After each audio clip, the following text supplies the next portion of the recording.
कि एक समय बाढ़ आ गई, सुनामी आ गई और समुद्र की एक मछली बहते बहते कुएं में आ गई। अब क्या हुआ, उस कुएं में एक मेंढक रहता था।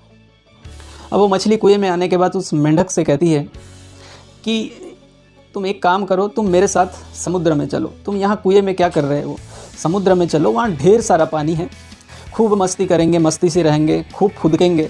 यहाँ क्या कर रहे हो, चलो मेरे साथ। तब वो मेंढक मछली से पूछता है कि समुद्र कितना बड़ा है। तब वो मछली कहती, मैं शब्दों में बयान नहीं कर सकती, समुद्र बहुत बड़ा होता है, उसमें अथाह पानी होता है। तो मेंढक क्या करता है, मेंढक एक छलांग लगाता है और मछली से पूछता है, क्या समुद्र इतना बड़ा होता है। तब मछली कहती है, अरे नहीं, समुद्र इतना बड़ा नहीं, इससे भी बहुत बड़ा होता है। तब मेंढक क्या करता है, दूसरी छलांग लगाता है और फिर मछली से पूछता है, इतना बड़ा होता होगा समुद्र। तब मछली कहती, अरे नहीं, इससे भी बड़ा होता है, बहुत बड़ा होता है। फिर मेंढक क्या करता है कि फिर से एक बड़ी छलांग लगाता है और जैसे ही वो बड़ी छलांग लगाता है, दीवार के कुएं के इस दीवार से उस दीवार को टकरा जाता है और मछली से कहता है, इससे बड़ा तो समुद्र होता ही नहीं होगा। वो देखो आसमान, वो आसमान भी उतना ही बड़ा है जितनी बड़ी ये कुआं है। तो दोस्तों, उस मेंढक को बिल्कुल पता ही नहीं कि समुद्र कितना बड़ा है, लेकिन अब उस मेंढक के पास एक मौका है उस मछली की बात मानने का। अगर वो उस मछली की बात मानता है तो समुद्र में जाने के बाद उसको पता चलेगा कि समुद्र वाकई में कितना बड़ा होता है। दोस्तों, कुछ लोग भी उस कुएं के मेंढक की तरह ही होते हैं।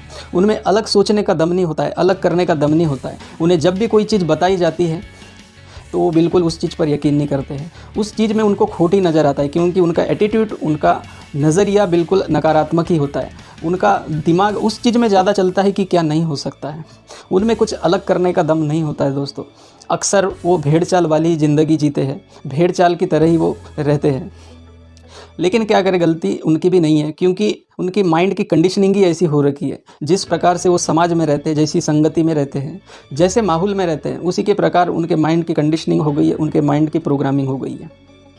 मनुष्य हार्डवेयर वाइज तो सब समान ही होते हैं, बॉडी वाइज तो सब सेम ही होते हैं। वही कान, वही हाथ, वही नाक, वही बॉडी, बिल्कुल सब कुछ समान ही होता है। फ़र्क होता है तो सिर्फ उनके सॉफ्टवेयर का, फ़र्क होता है तो उनके सिर्फ सोचने के तरीके का। इसलिए हर एक इंसान समान परिस्थिति में, समान हालात में अलग अलग रिस्पॉन्ड करते हैं, अलग अलग प्रतिक्रिया देते हैं। इंसान के दुख, तकलीफ़ और परेशानियों की बात करी जाए तो 99% उनकी परेशानियाँ ऐसी है जो पैसों से जुड़ी होती हैं। उनका दिन ही पैसों से शुरू होता है और रात भी पैसों पे ख़त्म होती है। सारा दिन उनके दिमाग में वही पैसों से रिलेटेड ही चीज़ें रहती हैं। दोस्तों, आज की डेट में इस दुनिया में ढेर सारे पैसे कमाने के तरीके हैं। आज से 10 साल पहले या 20 साल पहले इतने तरीके नहीं हुआ करते थे, इतने मौके नहीं हुआ करते थे। लेकिन लोगों के दिमाग की कंडीशनिंग इस प्रकार से हुई है, उनके माइंड की प्रोग्रामिंग इस समाज ने इस प्रकार से कर दी है कि वो कुछ अलग सोच ही नहीं सकते हैं। उनका दिमाग कुछ अलग कर ही नहीं सकता है। वो वही भेड़ चाल वाली ज़िंदगी में चलते रहते हैं। दोस्तों, अगर आज की बात करी जाए तो इस दुनिया में सैकड़ों प्रकार के ऐसे तरीके हैं जहाँ से लोग पैसे कमा रहे, और वो भी थोड़ा पैसा नहीं, बहुत ज़्यादा पैसा कमा रहे। लेकिन जब भी ऐसे इंसानों को कोई चीज़ अगर बताई जाए तो उनमें इतनी नकारात्मकता भरी होती है, इतनी नेगेटिविटी भरी होती है कि उनका दिमाग इस चीज़ में ज़्यादा चलता है कि क्या नहीं हो सकता। इस चीज़ में उनका दिमाग ज़्यादा दौड़ता है। वो हर चीज़ में खोट निकालते हैं, हर चीज़ में उन्हें नेगेटिविटी ही नज़र आती है। तो ज़रूरत है दोस्तों ऐसे दिमाग को खोलने की, अपने पैटर्न को बदलने की, अपने प्रोग्रामिंग को बदलने की। The questioning is the beginning of intelligence. जी हाँ, खुद से सवाल करना ही अपनी बुद्धिमत्ता को बढ़ाना, अपनी बुद्धिमत्ता को विकसित करने की ओर एक शुरुआत है। दोस्तों, आप खुद से सवाल कीजिए। आप जो भी कार्य करते हैं, उस कार्य करने से पहले खुद से सवाल कीजिए कि ये कार्य मुझे वो चीज़ दे सकता है जो मैं चाहता हूँ, कि आने वाले 5 साल में, आने वाले 10 साल में, आज जो मैं काम कर रहा हूँ, ये काम मुझे कहाँ पहुँचाएगा। क्या ये सारी चीज़ें मुझे वो सुख सुविधा, हर चीज़ मुझे दे पाएगा जो मैं पाना चाहता हूँ। यदि जवाब आता है नहीं, तो दोस्तों आप उस काम को, ज़िंदगी भर उस काम का दुख और बोझ ही ढोते रहेंगे। आपको ज़रूरत है अपने काम को बदलने की। आप वो काम चुनिए जिसमें आपको सुकून मिले, आप वो काम चुनिए जिसमें आपको खुशी हो सकता है आज की डेट में आपको वो थोड़ा तकलीफ़ दे, थोड़ा परेशानी दे, लेकिन आने वाले समय में आपके जीवन को एक नई ऊंचाइयों पर वो लेके जाए। तो दोस्तों, ऐसे लोगों से बिल्कुल आप संगति मत रखिए जो नकारात्मकता में जीते हैं। मैं कहता हूँ दूर हो जाइए ऐसे लोगों से जिनके ज़िंदगी का कोई मतलब नहीं, उनके ज़िंदगी में कोई लक्ष्य नहीं है, उनकी ज़िंदगी कब ख़त्म हो जाएगी साला उनको ही नहीं पता।